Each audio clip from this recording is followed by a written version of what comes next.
Thanks so much for coming. We're going to get started now, so please find your way to your seat. My name is Christy Galarza. I work for Lake County Village Generation. I'm the lead housing facilitator, and I'm so glad you guys came out tonight. I want to take a minute to say thank you to Free for hosting us, and encourage you to tip your bartender well tonight. They are working. They deserve a good tip, so they can afford to live here. This is a really intense topic that we're going to be talking about tonight. Everybody has really strong feelings about it. Feelings are valid and true and accurate. I do ask that you realize that everyone else's feelings and opinions are true, and that you just really lean into knowing that these people are your neighbors. These people who have different perspectives than you are also from your community. I encourage you to lean into your curiosity about learning new perspectives that you might not have considered before. And also just want to give the disclaimer that we want this to be a safe space tonight. So if you are being hostile or disrespectful, we will be asking you to leave. And now we want to do a fun activity. So that QR code that I scanned earlier is going to need help. Yeah.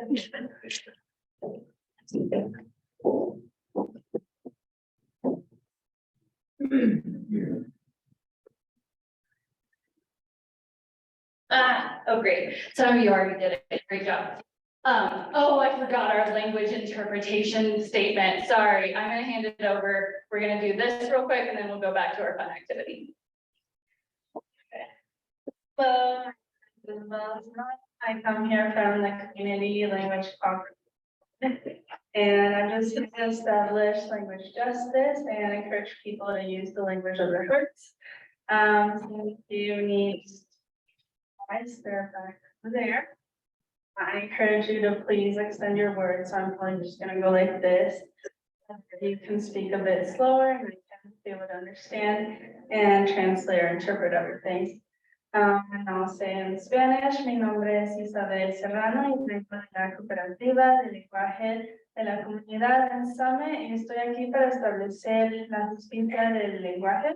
Entonces los motivo a que usen el lenguaje de su son y acá atrás están los dispositivos que ocupan de interpretación, los servicios y les digo a ellos que utilicen sus palabras. Sí, yo voy a hacer este signo cuando necesite que ellos extiendan sus palabras. Gracias, thank you.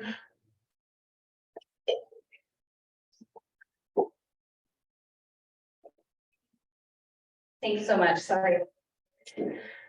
So some of you are already working on it. If you did scan that QR code earlier, I'm going to need you to do is enter this code at the top. It's 1 2 5 3 1 7 6 4. And then I just want you to enter one word about why you came here tonight. And as you can see, it's making a fun word cloud. I'll just give that a few more minutes.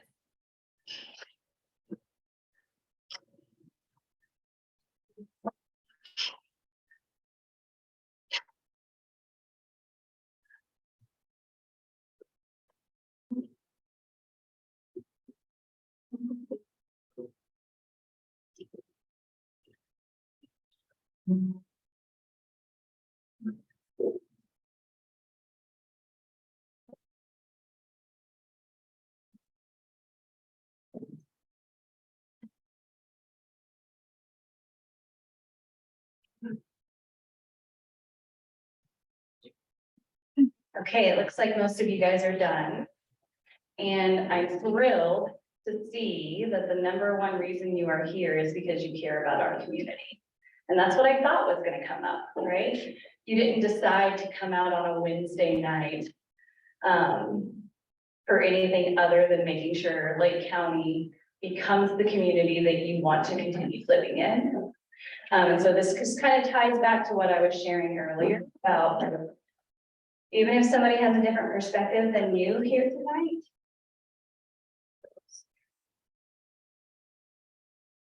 they're still your community members and your neighbors. And we just want to make sure we're increasing that relationship and making it better rather than getting into fights with our neighbors today. I'm going to hand it over to our next presenter, which is Heather.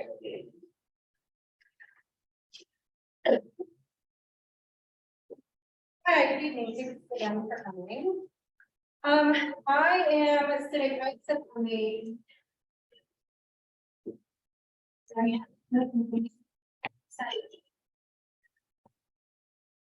New battery.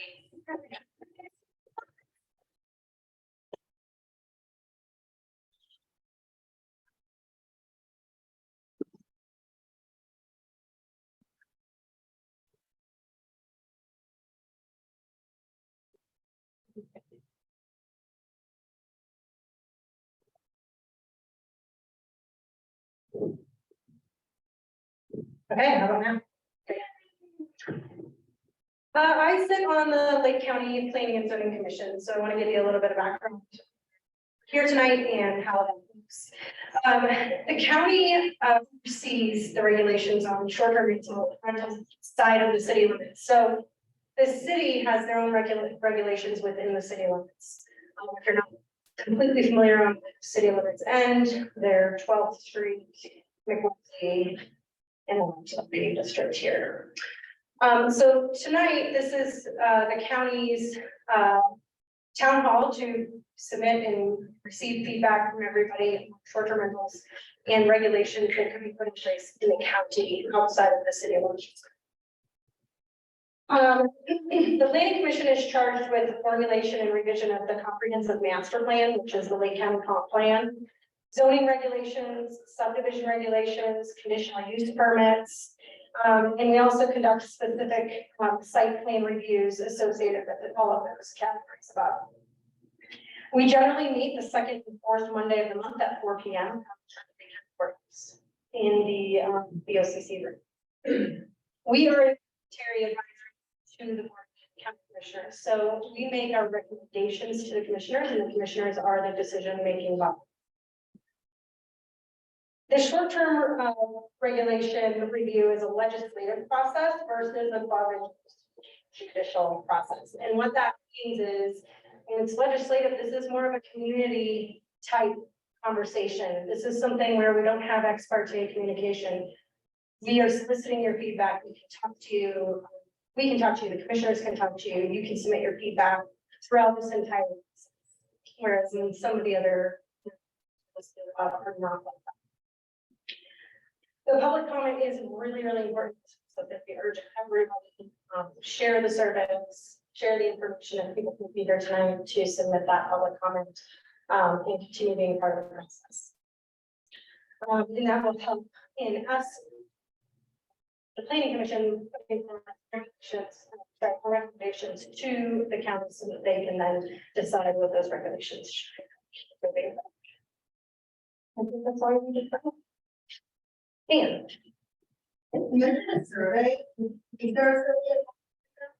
And there is a survey online tonight for the folks that are joining us via Zoom.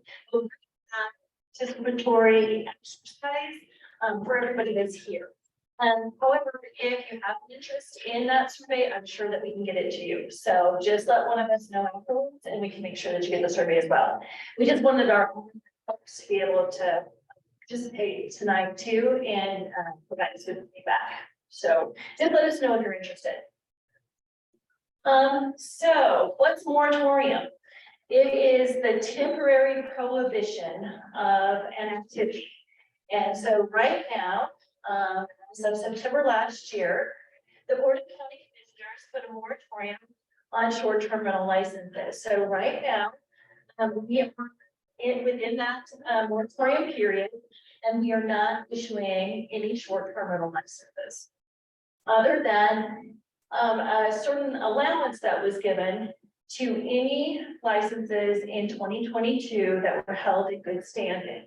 They had an opportunity at the beginning of the year to come in and receive a 2023 license.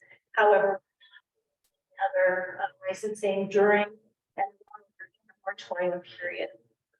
So, it's really hard not to hear about short-term rental discussions statewide.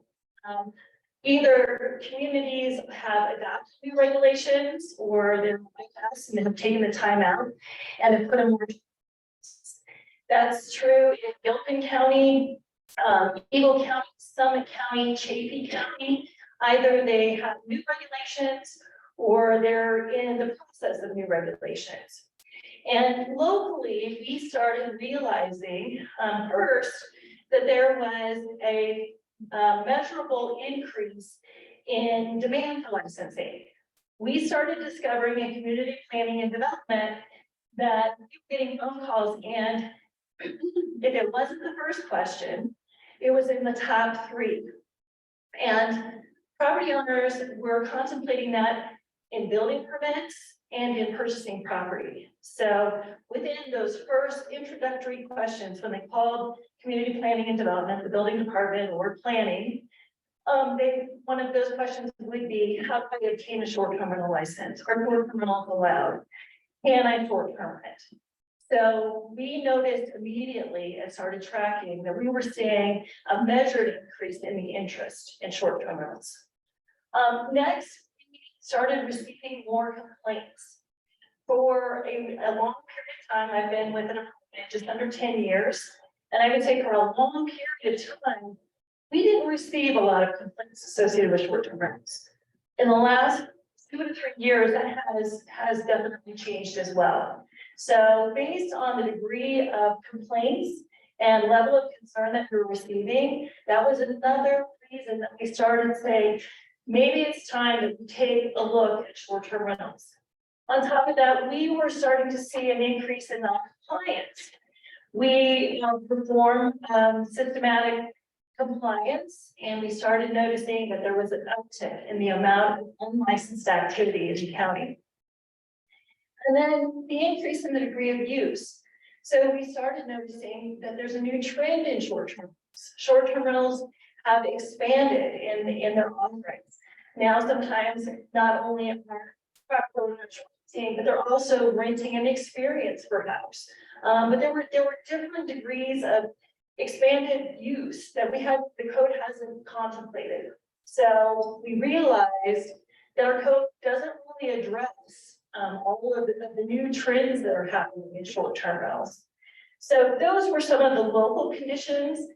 And we took all of these concerns to the Board of County Commissioners and said, would you consider a moratorium so that we can take a time out and really look and research what's happening in short-term, what other communities are doing, what the impacts are, and where we should move forward in the best interest of the community. And that's really how the moratorium, the evolution of it, and why the board ultimately decided to pass the moratorium. So now we're going to talk a little bit about this and the scope of work associated with the process during the moratorium. What to do was we go through the renewal process with all of the eligible licenses that were held in 2022. And then we did a very few on all of the websites, all of them to find properties and start identifying and going through that process. We have served cease and desist letters to short-term rentals that have been operating without licensing. And that was really very focused work that happened in the beginning of the short-term rental period. We are currently and actively in the review and impact analysis portion, the scope of work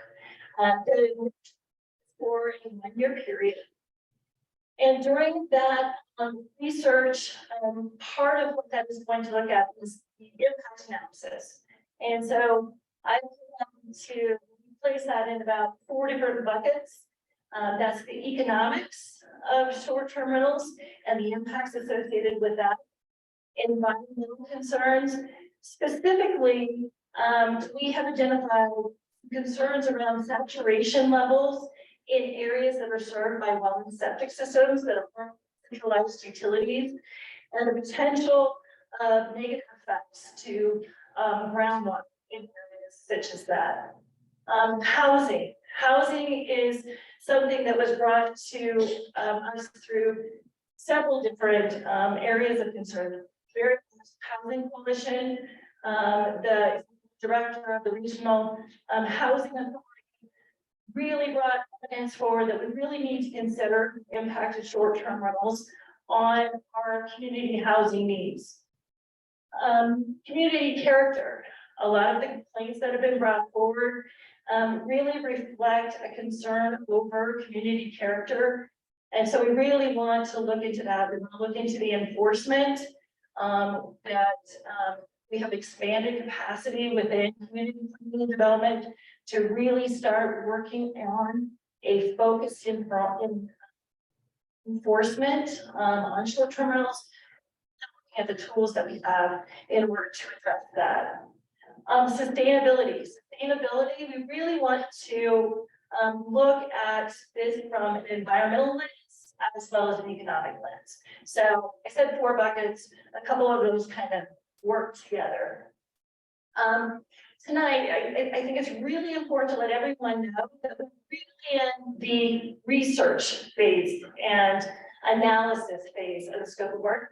Nothing has been decided. So you'll see some comments on the board when Christy explains the exercise. Those are just suggestions, thoughts of speakers. There are no recommendations that we are ready to bring to the Board of County Commissioners at this time, because we really want within this front all of your input. We want your suggestions. We want to know how short-term rentals are affecting you personally, what your thoughts are. We really want this to be a very neutral, balanced opportunity too. So I think it's really important to emphasize no decisions have been made. We're really taking a time out and looking at this from all perspectives. Code review. So part of the review work and scope of work will be looking at our code. We were really pioneers in Lake County.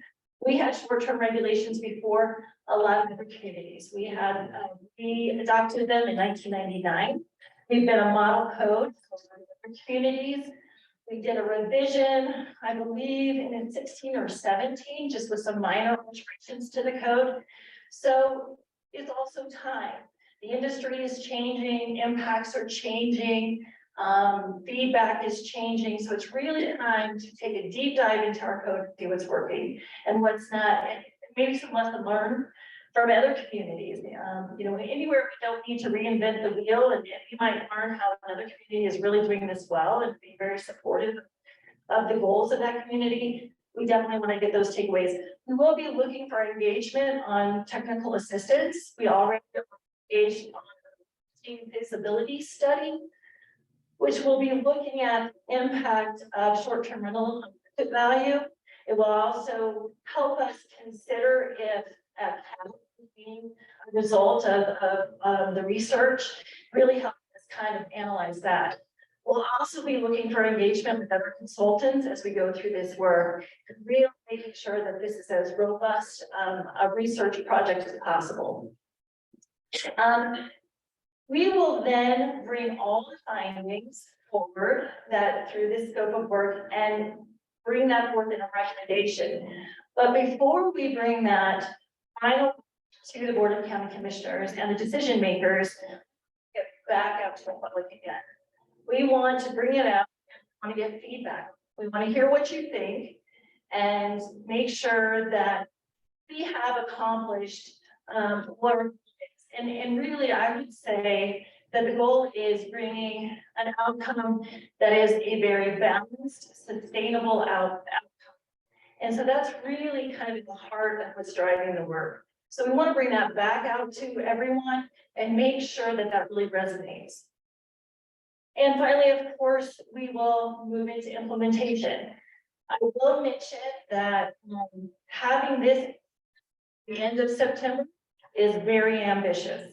That's what we are attempting to do. I think everyone can agree that it would be in everyone's benefit to have this work finished and implemented, but I will also mention that that's pretty ambitious. So we are working very hard to make sure that that happens. I think that pretty much wraps up anything that I have to say. I know that Christy will offer, opportunity for questions at the end. I would just, offer that if you have questions about, you really don't have any answers for that yet. Tonight, we answer any clarification that you might have, or if you have something that you might want to share with the group. But really tonight is a lot of listening and learning. Took the time to be with us this evening. So thank you all so much. Thanks, Anne.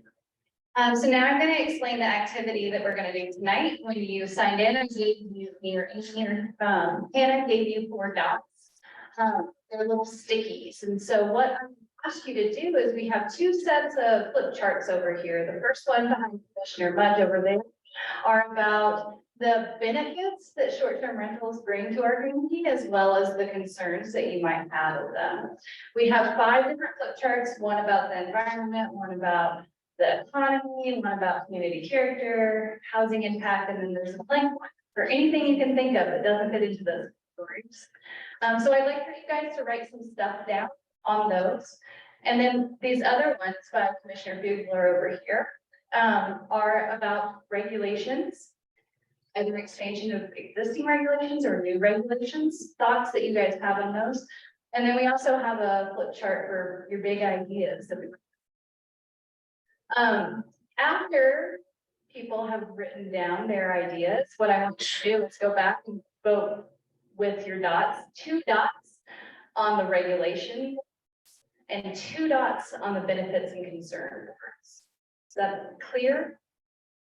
Cool. So you each get 4 votes, and if you choose to put all 4 on benefits or concerns or on regulations, you are welcome to do that. One second. If you attended one of our town halls already, I just ask that you do not vote again tonight because we don't want to skew the data. And this data will be collected and given to your elected and appointed officials to help inform what decisions they're going to make. I encourage you not to be shy and to be creative and throw anything out that you think might work, even if you've never seen it done in another community. We can always research something. And then if you feel like you have way more to contribute than you can write on those flip charts, what I would encourage you to do is pick up one of these flyers over here, and that'll take you to the county website where you can write like a whole book and send it to the Community Planning and Development.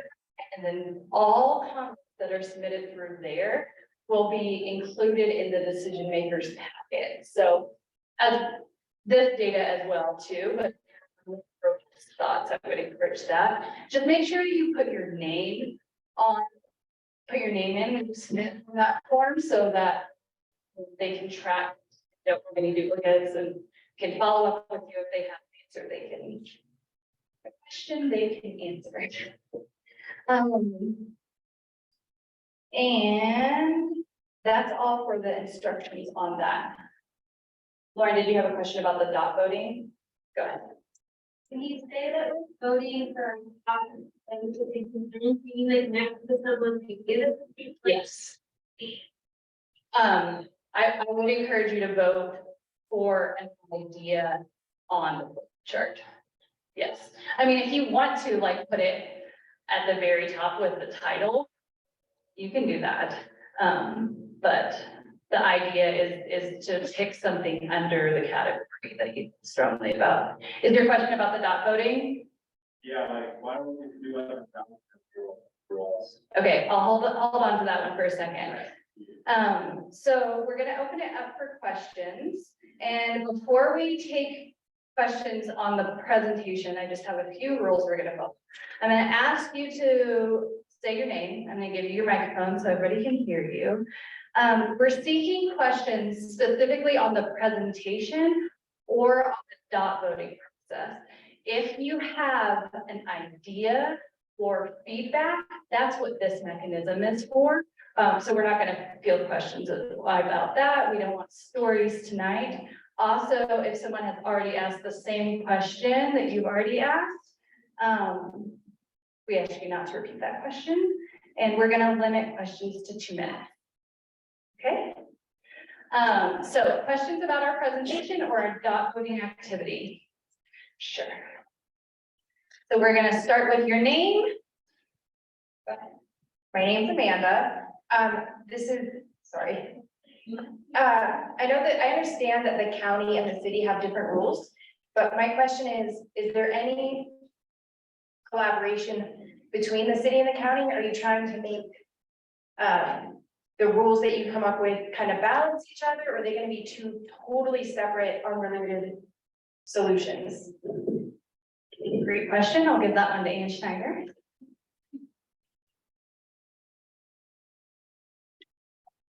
So we absolutely value our relationship. Chief N is here tonight. He's the planning director from the city, and we absolutely be them to consider what they've done. We spent some time looking at the regulations they did just a couple of years ago. And so I think where it makes sense to look for opportunities to overlap, we will definitely bring those recommendations forward, because we do recognize that it is really nice when we can have similar regulations in such a small community under 2 different jurisdictions. So I think that we will absolutely explore those opportunities, and if we find that it makes sense in the community, we do tend to have some differences in our housing stock and just within our choice. But absolutely, we are going to consider what the city has done, and we value their work and their input. Let's go through this process. Thanks, Ann. I think, Yeah. My name is Ken Olson, and I'm a little puzzled about the dot voting headings here because Heather introduced herself as a member of the Planning and Zoning Commission. And that means something to me. And I think zoning means a great deal to Ann in her endeavors with the county. And I guess one thing that puzzles me is with regard to one of the major, land development code issues in Lake County has always been zoning. It matters what you can do and what you can't do. And with the dot voting, I've been there before with dot voting. And the thing is, what I don't see as a heading here is something that probably is really important, and that's zoning. So I find that to be a missing factor. Thank you. thanks so much, Ken. I'll put that on the other board for people and go ahead and have that ready. That's a great suggestion. Thank you so much. Hello, it's Patrick. I was just wondering, this whole process is kind of concerning that we're 10 months in and we're finally at this stage. So I was just wondering, if it's really important, why did it take this long for us to get here? And I love the process, like this is great, like the dots and stuff. But can we please start working towards maybe an actual ballot measure that we can truly ask people, the whole community, not just the people that show up? Because I feel like you'll get a better sample size of what the community actually needs if you send them a ballot. And we have such a great system here in Colorado where the mail-ins basically have to either throw it in the garbage or vote. So I was wondering if we could maybe have that be a process based on some of these answers and stuff, if that could be something in the future that we're working on. But I do seriously wonder why it took 10 months to get here. We're gonna miss an entire year of taxes and income and people trying to stay here and spend money here. What took so long to get here? That's my question. I'm gonna let Ann field the question about time, but I have a follow-up question for you about, are you asking about a ballot measure to tax short-term rentals additionally? It's less taxing. It could be, do you want to vote like a cap? Do you want to have a difference between, say, an owner occupied person versus purely investment property? Would you like to see a difference between what permits look like? So my thing is, I'm gonna be at my house 90% of the time, and we have this massive influx of people, and I have no legal way to rent my place for the 2-3 weeks a year that I really don't wanna be here anyways. So, you know, those are the questions, and like, it just took so long to get to this process. It took 10 months before I could even say anything really in a public forum. And that's kind of disappointing. But why did it take 10 months to get here and we are almost at a year? Thanks so much. I'll let Ann answer the time frame question, and I will just say you can always go to a Board of County Commissioners meeting and grill them in public meeting. Thanks for that question, and I can understand that it seems like it's been a long time. But I would tell you that we want to make sure we do this right, and that we do it one time. And so it takes time to go through and get that renewal done, and the amount of time that it takes to do good compliance and make sure that our information is accurate and correct. I really wish that we had the capacity within the department to do projects faster and quicker. We are bringing in technical assistance to assist us with this, but we knew going into it that this was going to take us at least a year. That it wasn't something that we were going to be able to do in a matter of a couple months. And there was a lot of information, and there was a town hall, there was information at the beginning of the moratorium that really, there's opportunities, and I would encourage everyone. We have a sign-in sheet tonight that you can subscribe to the website. You can know what's happening. You can bring information to us. And, we are going to endeavor to try to wrap this up by the end of September. I absolutely appreciate that for you, this feels like a really long time, but I would say that the impacts of this work are going to be very lasting. And so we want to make sure that we do it right. And sometimes that's just going to take a little more time.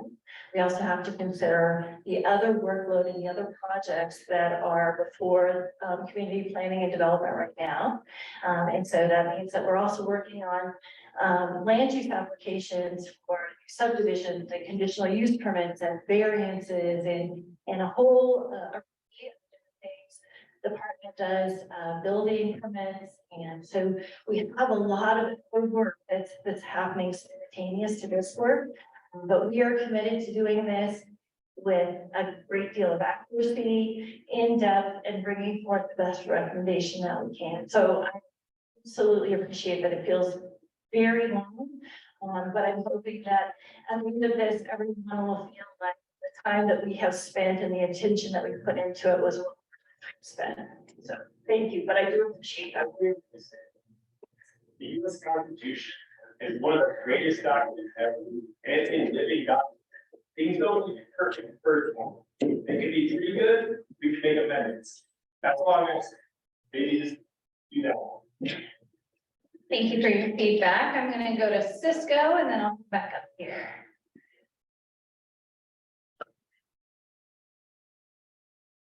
Thank you. I was just curious, how long has the county required licenses for short-term rentals? When did that start? 99, is that what you said, Ann? 1999. Yeah, so we actually were one of the first communities in Colorado to regulate short-term rentals, and that was put into place in 1999. There was an amendment in 2016.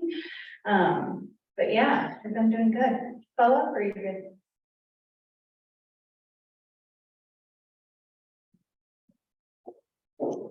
My name is Dana. At the beginning of the presentation, you said that you had done some research on the other counties around us, Summit, Eagle, Chaffee, and what solutions they've come up with. So what did you guys learn from them? I'm gonna take that one again.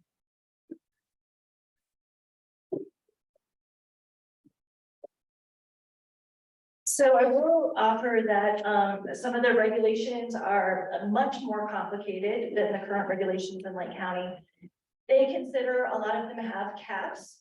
A lot of them differentiate on those caps between owner primary residents renting out their properties versus properties that are owned in second or third ownership. Some of them are still in the midst of figuring out what they're going to do. So there's a whole array of different ideas out there. They've created different zones. They've created areas where they have different license requirements depending on location. They looked at factors as far as saturation. There's some communities that do it by street segments. There is a whole litany of different ideas out there that we have seen in other communities. I will say that I think that Lake County regulations as they stand are a lot less complicated than the other regulations that we are starting to see. I would suggest that the city has several different tier systems. We don't find that there's any difference in different types of ownership or the way that properties are occupied. So I think the first thing that we're seeing is that a lot of other have a much more intricate system of regulations than Lake County does. So I think that's probably one of the biggest lessons learned so far. Really identifying very different in the way that, first of all, to Mr. Olson's question, as far as zoning and the use, short-term rentals are allowed in zone districts in Lake County. And so again, that is different from what we're seeing in other communities. They really do look at different either primary residence, second home ownership, different locations, and kind of identifying different tier systems, somewhat similar to what the city has done as well.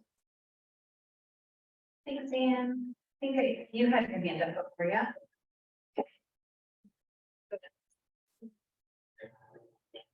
Hey, I'm Nadeem. Just a quick introduction. I'm on the planning and zoning committee in the city of Leadville. I also manage properties professionally with High Rocky Homes.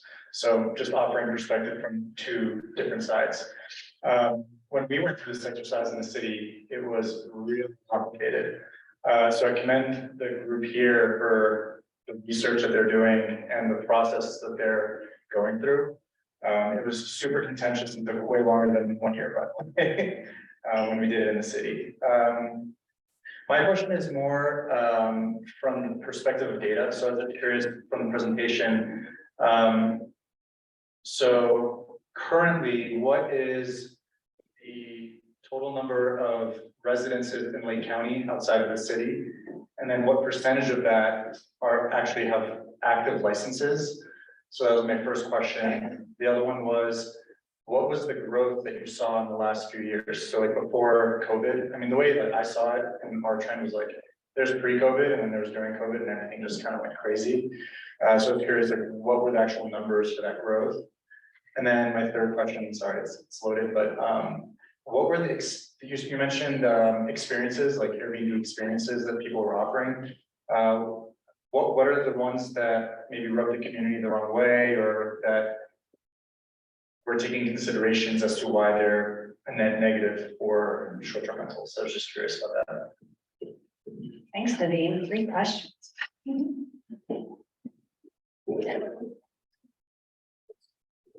Thank you so much, Nadeem, and thanks for that support from the city. Really appreciate that. So currently in Lake County, we have 127 licensed units. We saw a growth of 44% from 2020 to 2021. Based on the information that was coming into the department, I would think exponentially we would have close beyond that 40% had we continued to make licenses available. And then to your question, because I don't want to necessarily point any fingers at any short-term rental that we are working with on an educational basis and outreach. However, I think I can generally answer the question. The experiences are really associated with What I'm categorize in zoning as authentic value. Doing the which, by the way, in the, land development code for county requires conditional use permit. So we have the experience of offering not only will to you, but we'll also provide this recreational opportunity for experience that may require may a special use permit from the Forest Service, may provide some other levels of licensing and other jurisdictions having authority as well as needing a conditional use permit. So we just see that generally in terms of say that we see there are other examples. We think that generally intersect with it without, pointing a finger at one situation. Any other questions real quick? Or did I answer all of them? Oh, how many dwelling units are in the county? Well, I can't give you that number right off the top of my head, but I will tell you that we're at 727, we're about 6%. Totally. Yeah. And I'm so impressed that you remembered all three. I was like stacking them in my head. You forgot. Pretty impressive. You're up, Elsa.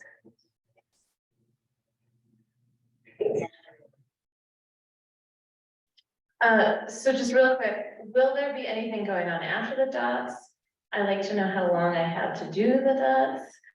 Number one, and then number two, I was wondering in your research, if you found if any communities had pulled any of the levers around STRs that had a significant effect on livability in the community, or if it's been long enough that anybody's been able to track that. Thanks, Elsa. To your first question, after you have dot voted, you are welcome to go home. I will say that there are 3 county commissioners in the room and 1 planning commissioner, that you can also bend their ear if you feel so inclined. And I'll let Ann answer the second question. So Elsa, to make sure that I understand the nature of your question, so a matrix that has measured the hopeful goal of livability. Can you, I'm sorry, I'm gonna walk over to you real quick so that I can get you to just perfect. Can you just provide me a little bit more? Okay, I think that there are lots of metrics that we can look at to determine livability in a place. And when it comes to long-term rentals, it's easier for people to long-term rent when their total cost of the home is low enough that the mortgage plus is at an accessible rate for a long-term rental to be accessed by people in the service industry, right? So I'm wondering if any of the levers pulled by any communities have reduced or frozen market rates for homes. That is a great matrix and one that I cannot tell you that I think that I've got good data that would, I think that's the aspirational goal of a lot of the regulations, but I don't think that I have not been able to find a measurable result yet that would speak to that. But that's great. Please add that on big ideas and let's include that in our scope of work. And if we can find that anybody has that data to provide us, obviously, that would be really good to inform this process. This is going to be you, and I'm going to go to the people who raised their hands first, and then if we have time, I'll come back to you. Thanks. I'm April. You mentioned cease and desist letters. I was curious how many were sent out and how frequently that process is going to be run on repeat. Great question. So I am going to introduce a incredibly valuable member of my team, Cece Williams. She has been running the power this evening, and when she joined the team, I immediately said, look, this amazing project and come help me on it. So, do you know exactly how many cease and desist that we sent? I believe we sent about 20, and have added an additional 3 in the past couple months that have popped up since the original process. And I continue to monitor Airbnb and VRBO for any properties that do come up. Like Ann said, we have a lot more going on in the department, so it's, you know, something I can't do every week or, I'm trying to do it every month, but we have been pretty on top of this last couple months and checking for any new properties. Thank you so much. And when you ask, so previously what we did was we attempted to do compliance quarterly, where we would go through the sites, and look at that. Now that we are staffed, I will tell you that in August of last year, right before we did the moratorium, our department was down to 2 people. We lost a very valuable member of our team who is back this summer, doing his law school clerking with us. So we're really excited, and he was working on this when he left. But I think that would be the other thing that I would just mention is that at the moratorium period, we had 2 people in the office, myself and our front office manager. And since then, we're now 8. So we had to grow the capacity as well to really meet the community need. And with the support of the Board of County Commissioners, I'm really proud to say that our team is now 8 members strong. And we are able to provide a better service to the community. So quarterly is what we would hope to continue. That was how the process was designed, to do compliance on a quarterly basis. While we are in this moratorium and we're focused, we're gonna have to have a more robust compliance process though, because as we potentially bring new regulations in, we are obviously going to have to spend more time on quarterly review. But we would hope that once we go through implementation and we spend a more focused time, that we would eventually get back into that whole quarterly of compliance. Compliance takes months to go through the process, so doing it on a quarterly basis just feels like we're doing it continuously. Thanks, Anne.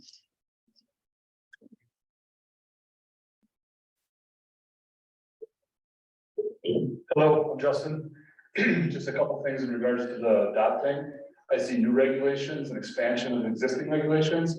I don't see an option for less regulation. Okay, so that's one thing. Another thing that you said in your introduction that I thought was a little bit biased was the amount of complaints going up. And I get that that happens, right? The more licenses you have, the more complaints go up. However, I just saw some data from Summit County that the amount of complaints for 4,600 licenses within the county was 126 complaints. I don't see that as statistically significant. I don't know if you actually have any hard numbers on the ratio of complaints to whatever, but as a rental person myself, I feel like I don't want to be a bad neighbor, and I don't want my neighbors to have a bad experience. And if I have a bad renter, I don't want them back. So again, if there's a complaint, so be it, that's fine. And if there's a problem house, you know, address that house issue. Next thing, moving on to what Patrick said earlier about the Constitution and nothing being perfect, which is amazing. But, you know, if you guys are doing benchmark research in your department, which is extremely small, I understand that, you're barking up the wrong tree. You need to go and look and find what works or what doesn't work other places. Pick and choose. Give it to the Board of Commissioners, and that's what you gotta do. You don't have to reinvent the wheel. Like I saw a study in from Summit County again also, that was basically, you know, short-term renting, does it affect prices? There's a study that I believe was the Housing Administration did it, done in St. Louis, and said, no, it doesn't. So again, is that different from St. Louis here? Maybe, but I'm just saying the research has already been done. You need to pick and choose, grab, and at some point you need to jump and move forward. Thank you. Thank you. I would encourage you to put less regulations on other big ideas. I think I saw a question up here. Oh, great.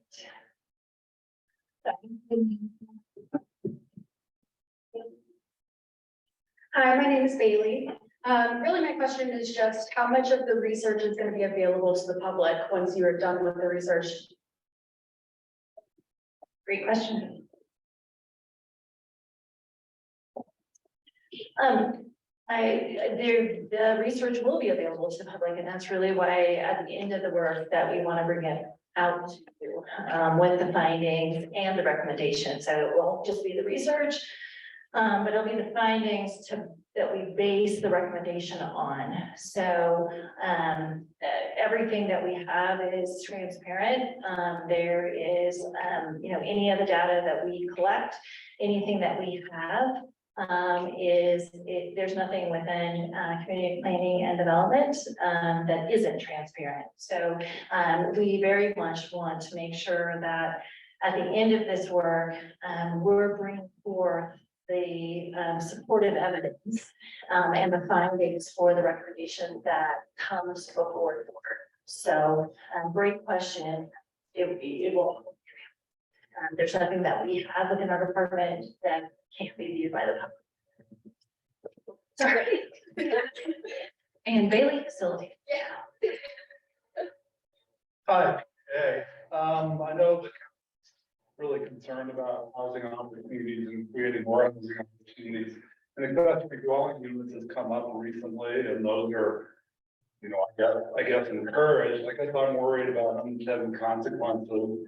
And I presume that I don't know whether it's currently allowed, whether somebody could build an accessory dwelling unit on their property, go and live in it, and then rent out their primary residence pretty much full time for short-term rentals. That would seem to be self-defeating because that wouldn't create any additional housing. And I guess I just encourage you to look at unintended consequences such as that. Thanks so much. I think that's a great idea, and I would encourage you to put that one on housing impact. Can't see anything.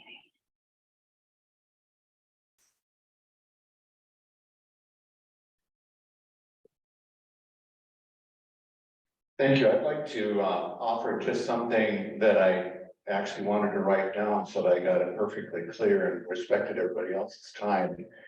That's missing, in my opinion, from this discussion that has to be brought in order to get a great decision from the council at the end of the day. My name is Bill Wenmark. I'm a resident of Leadville for over 20 years. And I'm an outstate contractor in high school management. So I don't get to spend a lot of my time except my summers here. And I'm very grateful that I have Nadeem, your company, and before Melissa, your company that really did a great job taking care of our home. And I like to have someone living in my home because it's safer, it's better for my home, it's everything else. And I've got to tell you that I'm also president for the last 8 years of a 53 home community that's going to be impacted to a great extent by whatever decisions come out of all of this. Every summer, we have homeowners meetings where we have always included the Lake County officials and law enforcement to present an amazing services that are available to all homeowners because of the taxes that we pay, which many of us now know are on the way to doubling. Our community of homeowners learn from the officials themselves. If you cannot resolve an issue with your neighbor, preferred method, you can have resources that you can request to help you mediation, the knowledge of an officer of the county. We have had great result with the former Paul Clarkson and the former sheriffs that have always attended our meetings and been very informative about de-escalating the very issues that sometimes are just neighbors who don't like neighbors. And for one reason or another, file complaints that get into this mixture right here. We have an amazing inventory of homes, and willing homeowners to share their homes is something that should be supported and expanded to help support the Leadville Tourism Agency, whose mission is to increase our industry of tourism and who know the importance of our community in every detail of its existence is due to tourism. Homes for families are far more affordable and convenient than hotels.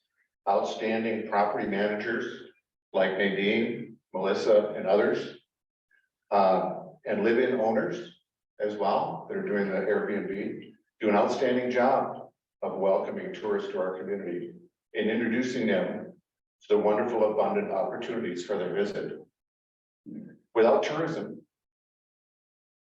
Leadville will suffer economic decline. We have a devoted group of public officials to manage our communities. We have behavioral ordinances that assume safety and well-being for all residents or guests. Public land officials, and my question is what you're missing. I'm just telling you right here what's missing. You can see what's going on here. Okay. Have Cisco on the question list. Is there anyone? Great. This will be our last question and then we'll move into dot voting.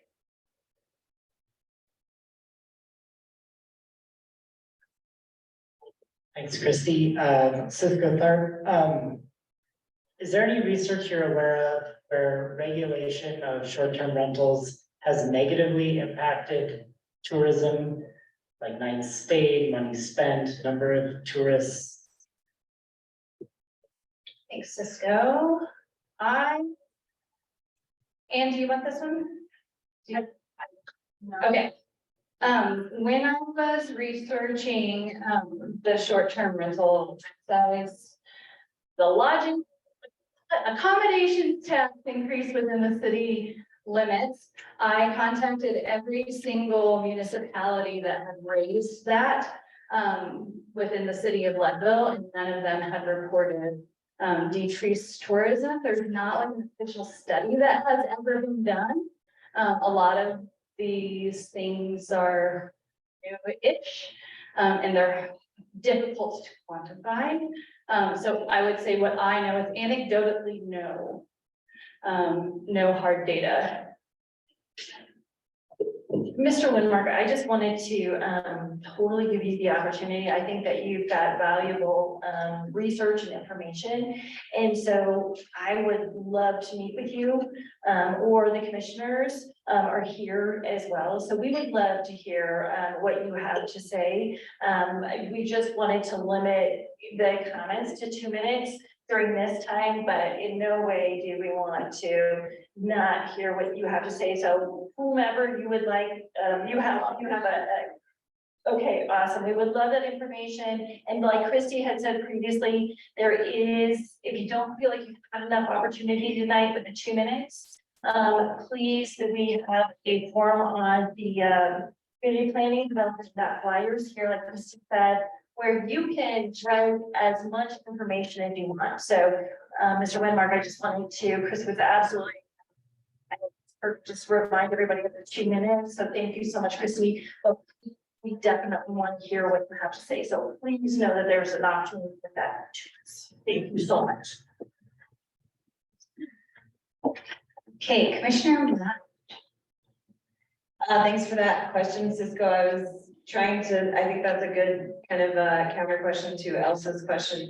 And I know that there has been, there is data, and especially from what we have heard from our neighbors in the south, Salida and Chaffee County, when you put in the regulations, there seems to be a reinvestment in commercial lodging areas, which is beneficial for diversifying and getting that appropriate taxation, diversifying our revenues, and kind of a different pressure release valve for the housing issues, and of course, creating jobs. So I think that's an important thing to understand here, that's, you know, we have, I mean, this is kind of a tool to address also a bigger housing crisis in the community.